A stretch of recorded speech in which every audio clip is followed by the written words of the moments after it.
Peace, prosperity, and love, beautiful people.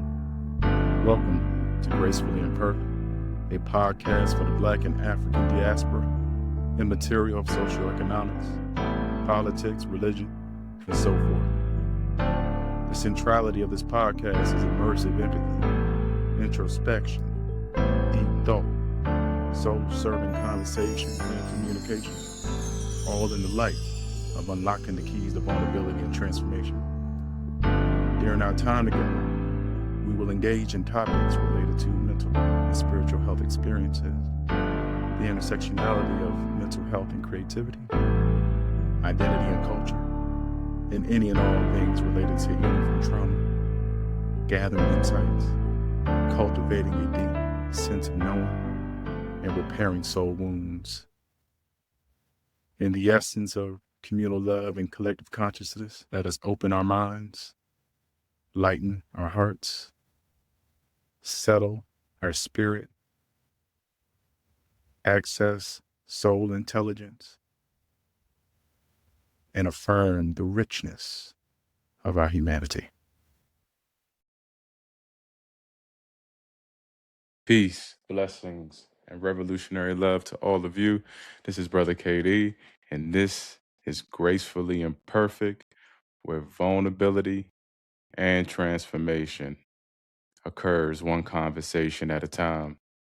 I'm so glad that you're all here to be with me, to share time and sacred space with me, whether you are listening to this, watching this, whether this is your first time or you've been following the podcast for quite a while.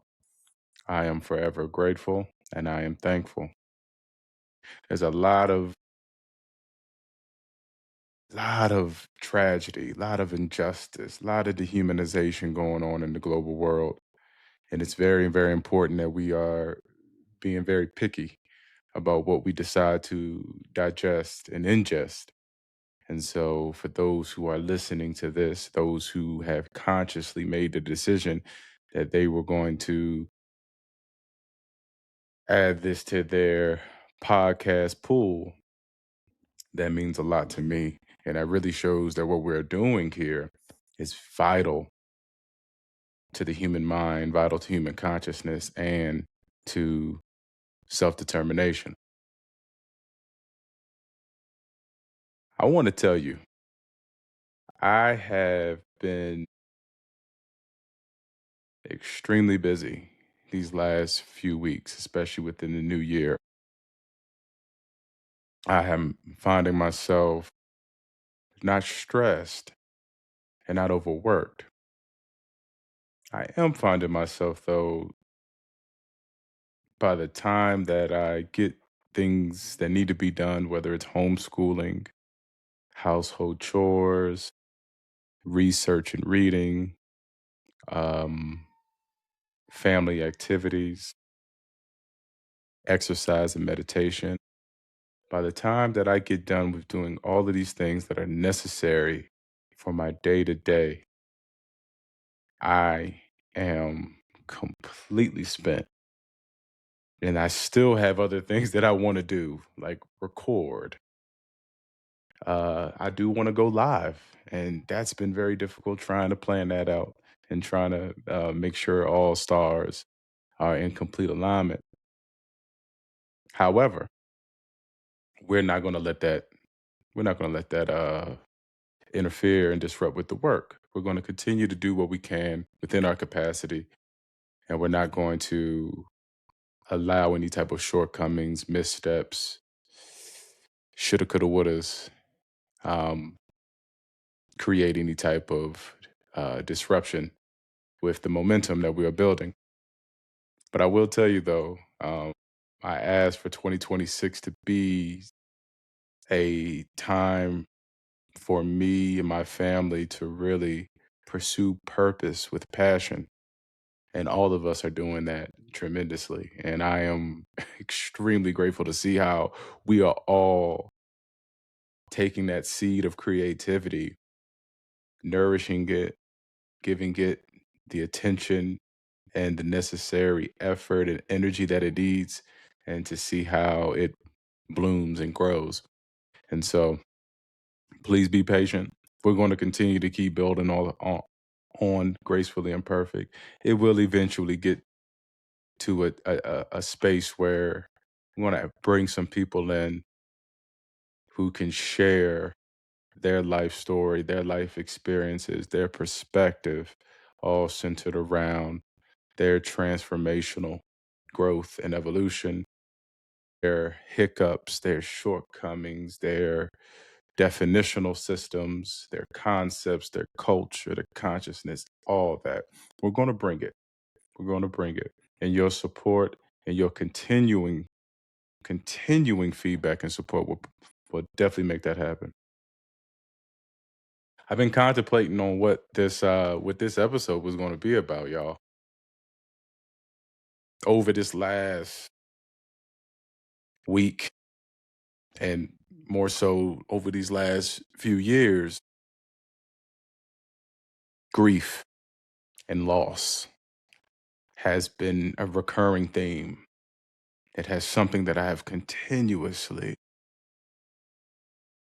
battled, dealt with, faced, confronted, and it scares me. It it induces fear and anxiety,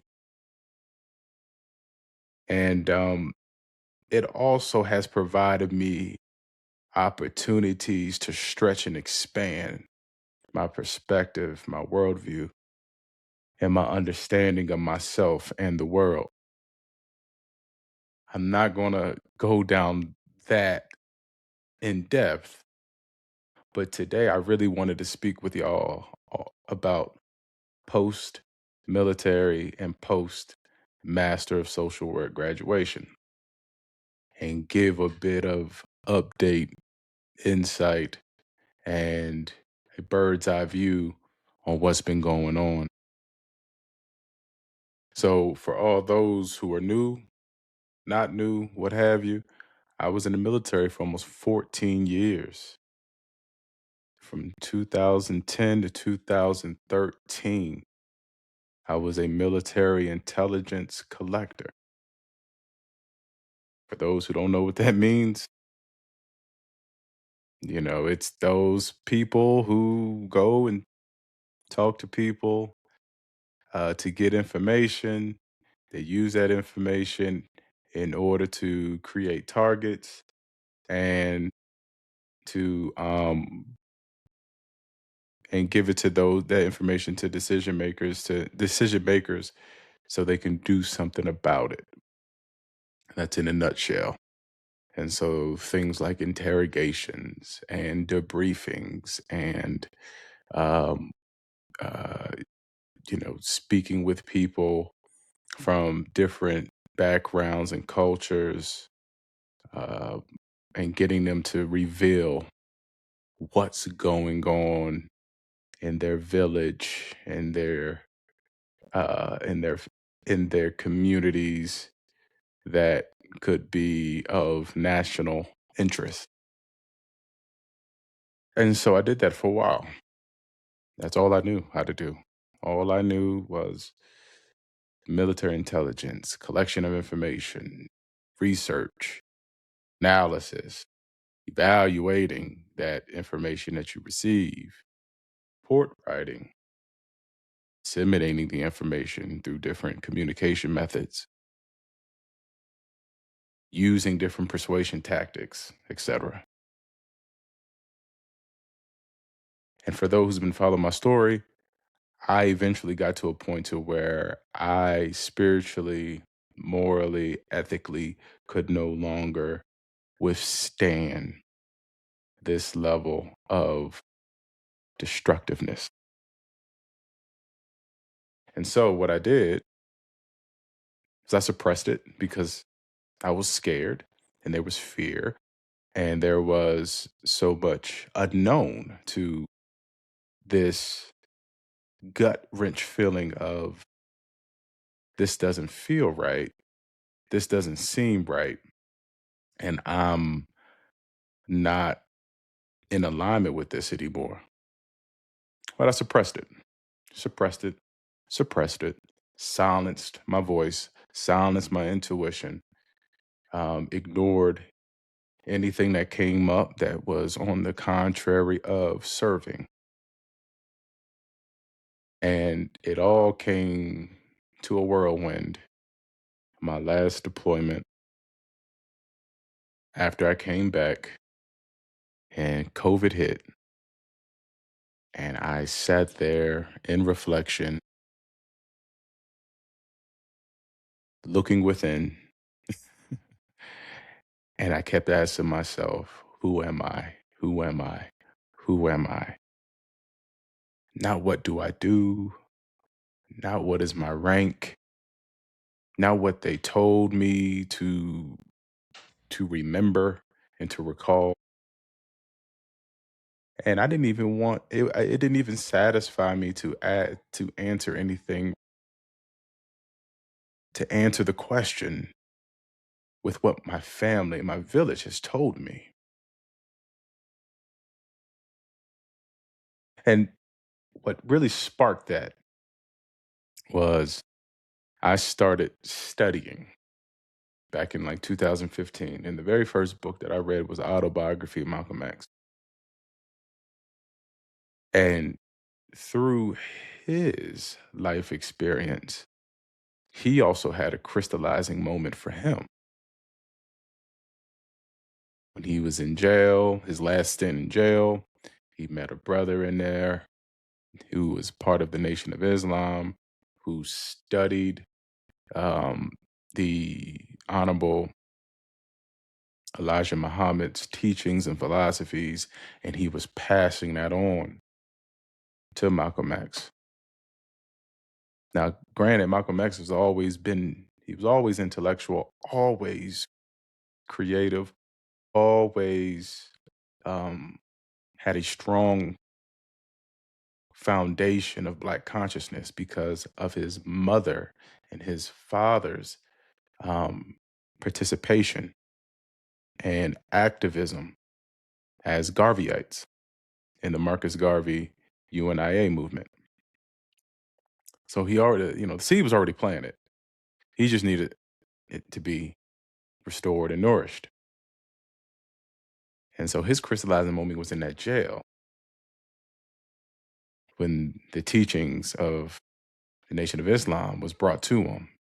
And obviously, initially, he resisted it. But over time, he realized that what he was resisting was just really the fear of the unknown, the fear of the unpredictable. And he gave it a chance, started to soak it up. And that soaking up and writing letters back and forth to the Honorable Elijah Muhammad and his brother also too, coming in to the jail. Because he was part of Nation of Islam as too. And they are going through exchanges. They are sharing knowledge, insight, and wisdom. Then he started reading and reading the dictionary, reading the encyclopedia, reading different type of books on racial relations and racial theory.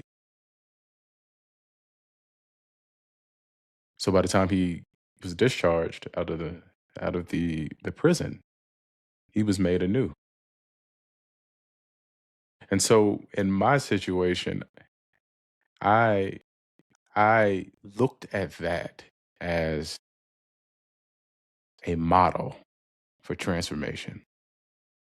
I looked at that as a process and a product of doing transformative work outside the gaze or the approval of anyone.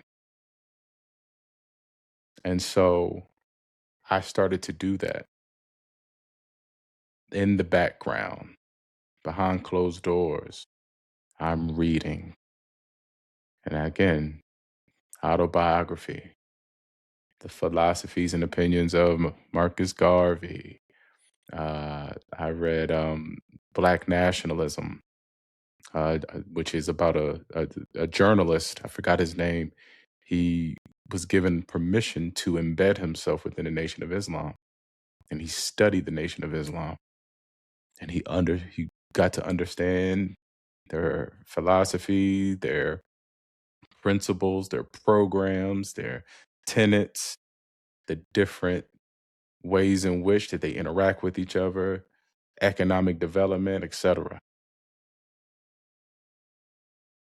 Then I started then I started listening to lectures and speeches and sermons from the Ballad of the Bullet, which I listen to all the time, to um, the Rediscovering Lost Values by Martin Luther King. I read Martin Luther King's books, Where Do We Go From Here? Chaos and Community, Trumpet of Conscious, which that really right there, it really cemented his point of view, perspective, and position on war. In that time, it was the Vietnam War, but he was speaking not just the Vietnam War, but any type of war that is that is creating this disparity, creating inequality, a war that is unfair and unjust and unrighteous because the motive and the values and what they're fighting for is unrighteous. And so his stance on that is in Trumpet of Conscience. Also, his stance on Black Power, too, which he was actually very much an advocate for. But lost in it gets lost in interpretation.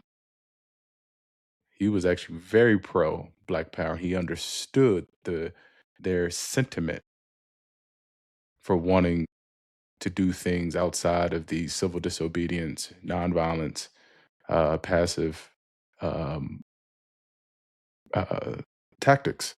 He understood that. And he understood that American society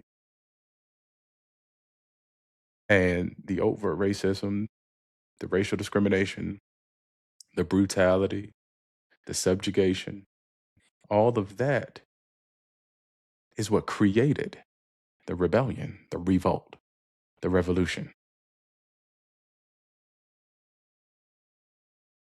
And so, and then that right there, it started, just the continuation of pulling information and not knowing how to use it. I'm gonna be real. I did not know what I was gonna do with any of this. I didn't have a plan.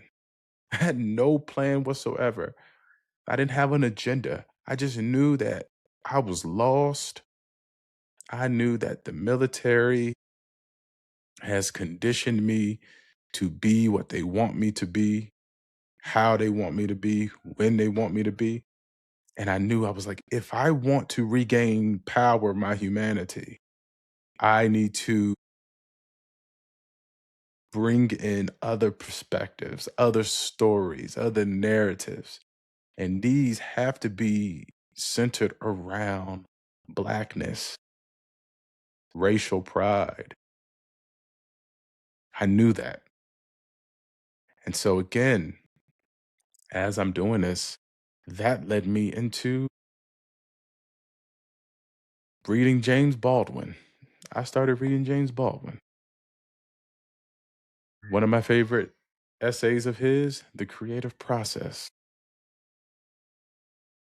and how the artist's job is to show societies, to show civilization who they truly are, even when they don't want to face it themselves.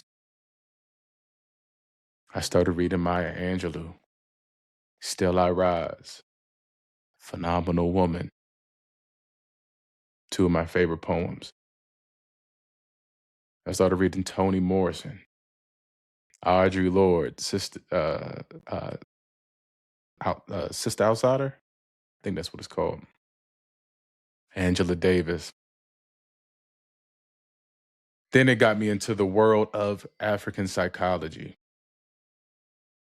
and I started to read. I found my favorite scholar, Dr. Amos Wilson. Dr. Amos Wilson, and this was his last book that he published prior to his transition to the ancestral plane. This book was actually published after he got it done. The manuscript was done, but they were still undergoing review because it required interdisciplinary analysis and review because he's not only doing, he's a psychologist, sociology's in there, economics is in there, political science is in there. And so they had a very comprehensive and robust um, review process. And unfortunately, the great brother wasn't able to see it come to fruition. And then finding him or him finding me uh, led me to other African-centered psychologists, Dr. Wade Nobles, Naeem Akbar. For a lot of y'all who look at my writing, I'm always looking at their work, and I'm always doing my part as steward, and as a steward, as a student, to show that within our intellectual, cultural, and creative heritage, we have the blueprint. We have it. And so, and then, that opened up my eyes to Dr. Linda James Myers and optimal psychology, uh, Dr. Frederick Phillips into psychotherapy and healing. Man, it's just so many. It's just so many. So many. I've read so much about Ida B. Wells, and just how she was how she spearheaded field reporting, and not just any kind of field reporting on racial terror lynchings. She was traveling and she was collecting information and cataloging and documenting it.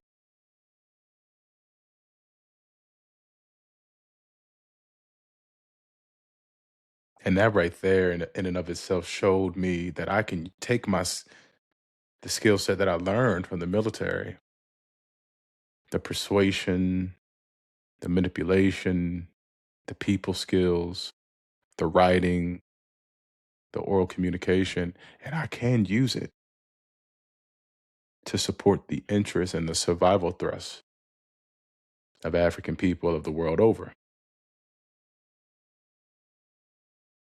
And as I'm getting all of this knowledge and this information, I think the most profound moment of all of this is when I started to pivot to African history. Now, when I did that, that's when things, that's when all this knowledge and information and perspective started to connect and became a cohesive whole. Very first history book that I've ever read was Dr. Chancellor Williams, The Destruction of Black Civilization. And he catalogs it from 3500 BC all the way up to 2000 AD.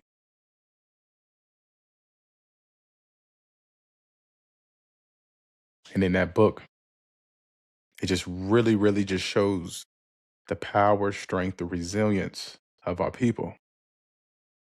No matter how many times that we experienced incursions, invasions, destruction, defamation, we always found ways to reconsolidate. That migration and us and our dispersions were not just us evading, it was us taking our cultural technology, our cultural power, and finding other places for us to consolidate, build, share, and build on it. And it's so beautiful of how he outlines that even after the Greek colonialization of ancient Egypt, which forced which forced migrations to the south, to the interior, and what have you, that their way of life, their language, their cultural inventions such as writing and science and medicine and construction building and bead making and basketry and iron technology, all of that was taken with them. And that's why a lot of indigenous cultures down in Africa, and I'll name one, the Dogon, can be directly linked to our ancient Nubians.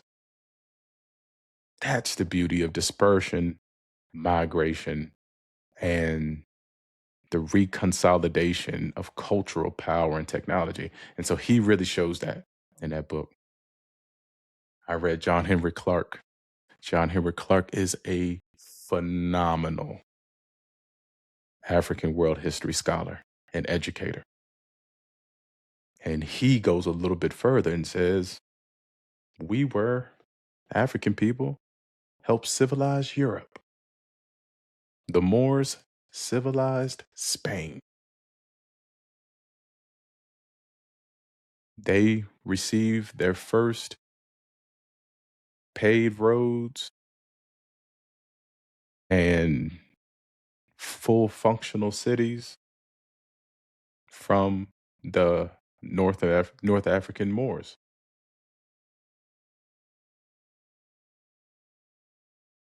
And there's so many more. There's so many more that I could name. What I'm trying to bring full circle is that my eventual walking away from the military was a full, gradual, slow, transformational process. It's a process that required me to restore my identity, to reclaim my Africanness, my Africanity,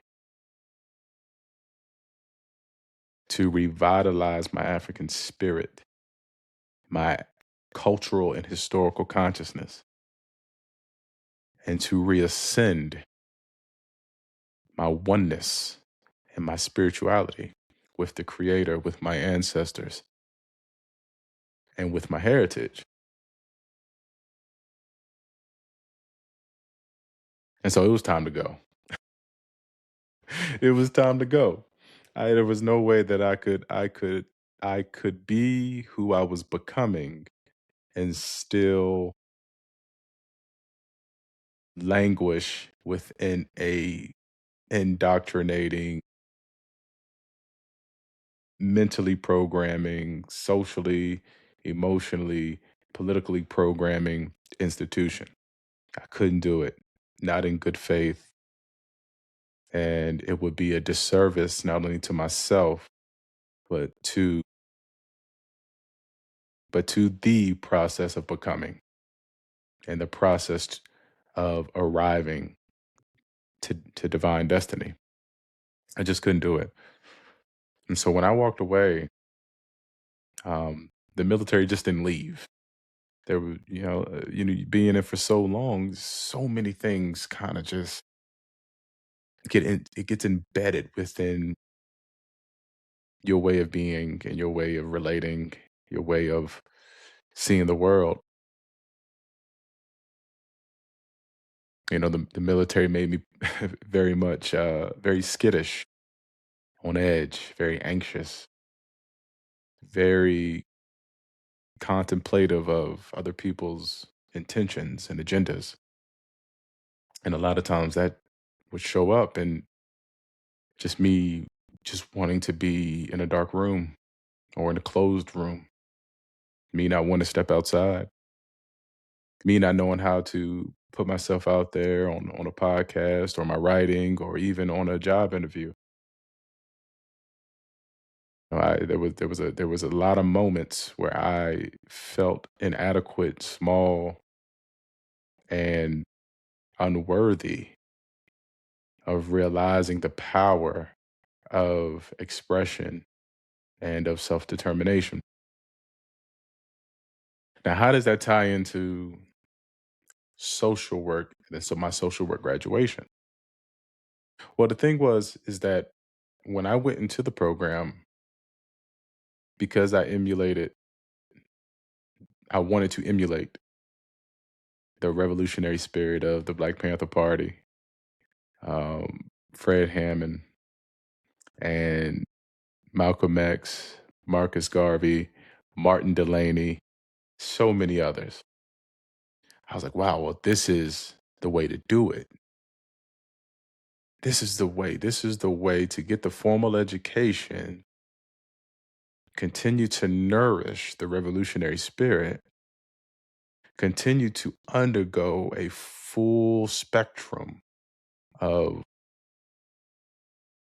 liberating, a liberatory process. And at the same time, I am within the gaze of Eurocentric institutions, American institutions. I'm qualified, right? And I did my very best as I went through that program to continue to overlay whatever they were giving me with what is the African centered perspective. How does this relate to Blackness? How does the Black voice, the Black life, the Black culture, the Black identity respond to this or react to this? I always did that. And I think that's what made the time, that 2 years, that's what made it even more worthwhile because it challenged me to always locate Black women, Black men, Black girls, Black boys, and those who have expansive sexual and gender identities. It always challenged me to do that. And so I was forever grateful that when I went into it, is that I already knew that my process is to become a practitioner, a scholar, an educator for our people. And then, and by centering my efforts, my work, my scholarship, my pedagogy, everything around the upliftment and the encouragement, the empowerment of Black people of the world over, I knew that naturally that will also influence, impact other people as well, other cultural and ethnic groups as well. Because the Mayafa, the African enslavement and colonialization has been, is, and was the most brutal, oppressive machine inflicted on the people. So if I sit there and I dedicated my life and my efforts and my work to our people who've been downtrodden, been beaten, been brutalized, but yet still we stand and still we rise, I know that I will still be able to support and provide service and provide insight to other people as well, who've also experienced so many different atrocities and oppressive forces and so forth. After the graduation, man, it was I hit a wall because I felt like the spaces that I was trying to enter didn't want me there or didn't know how to welcome me or how to integrate me into these spaces. I try to I put myself out there on the marketplace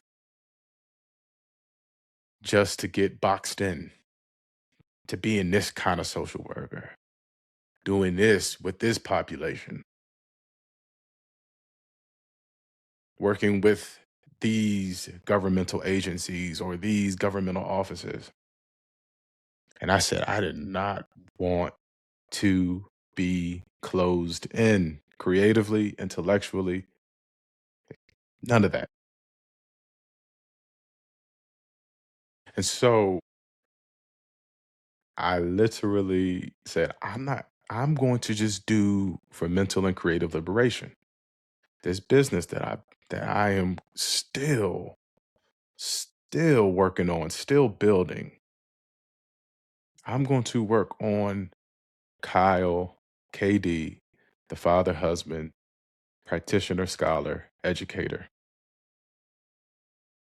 And through that, by betting on my capacity, my capabilities, my skills, my knowledge, and also my spiritual oneness, my spiritual connectedness to my ancestors, to the entire diaspora, regardless of our cultural nuances or ethnic differences or geographical distance, and to those who are unborn. I knew that I was going to be all right.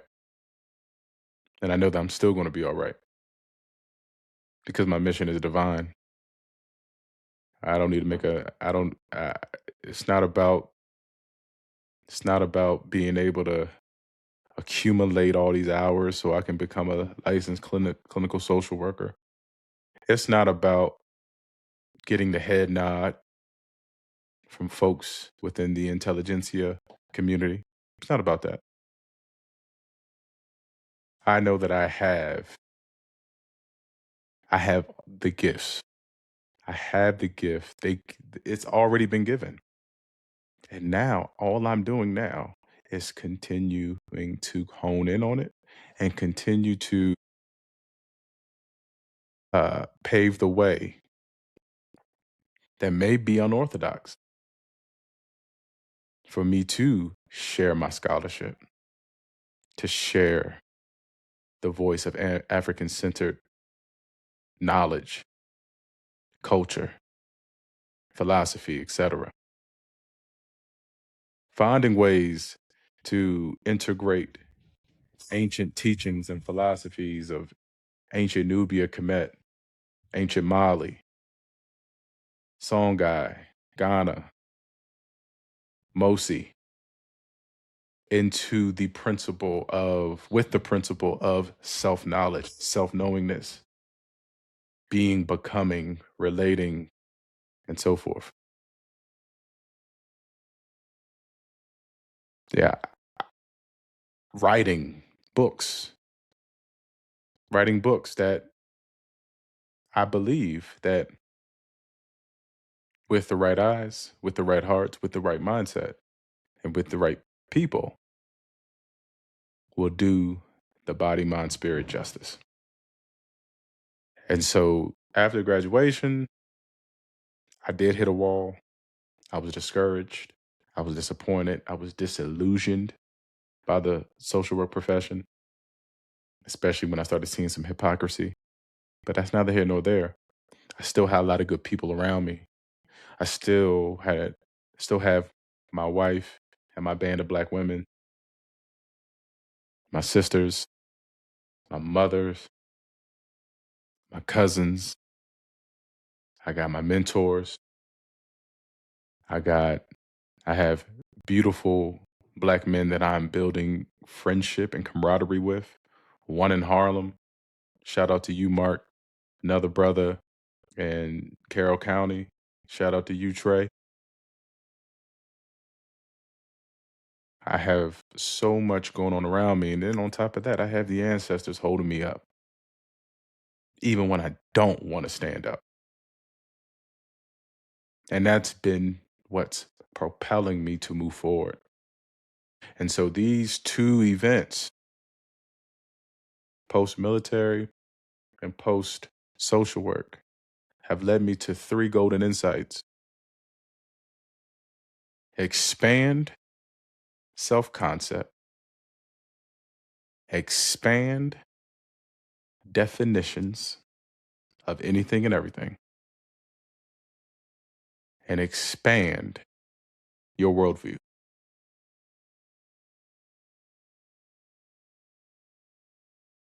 Got a few things coming up that I want y'all to be a part of. I would love your support. I would love for you to share it. I would love for you to be a part of it. I have the community. It's a free offering, donation accepted. Community healing conversations once a month. Nobody showed up to the first one, which was on the 28th, but that's all right. That's okay. I understand that we all have our own rhythm, pace that we're going at, and I respect and I honor it, and just know that this resource is here for people of the African diaspora. And so the next one will be in February.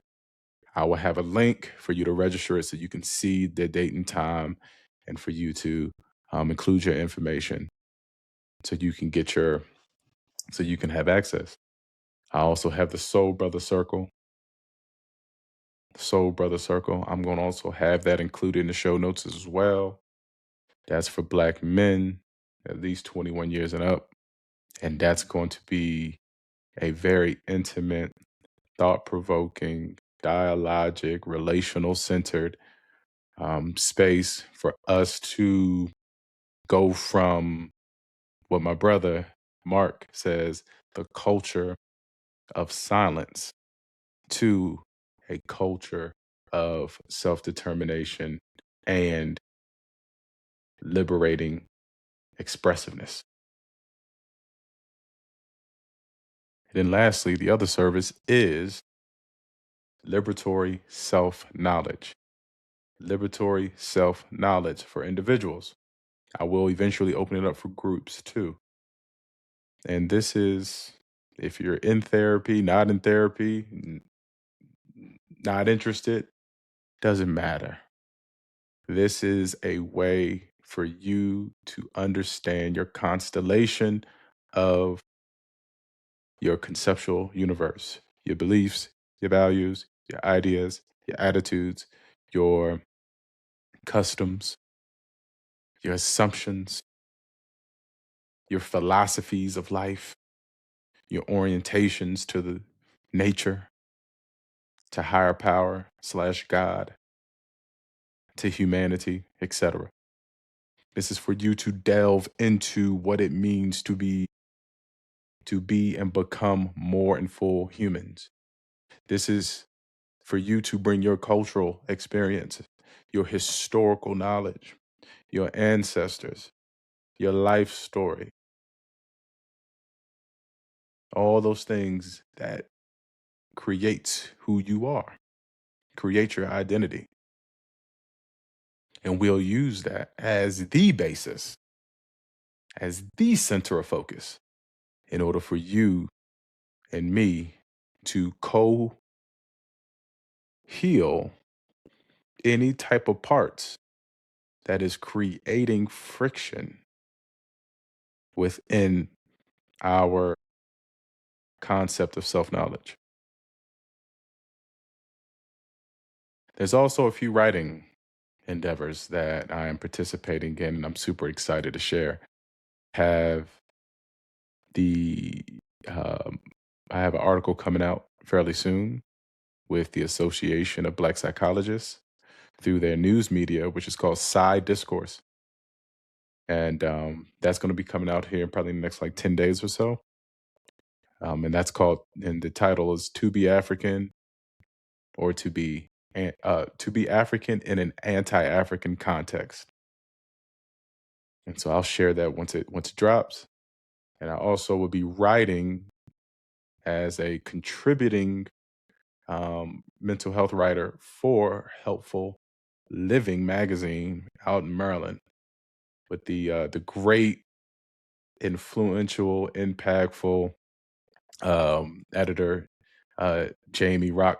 Rocky Moore, and my series is called The Mental Health Conundrum, and so that will be hitting the news site, the mental health news site, media site. I'm sorry, next month, and so I'm excited about these opportunities.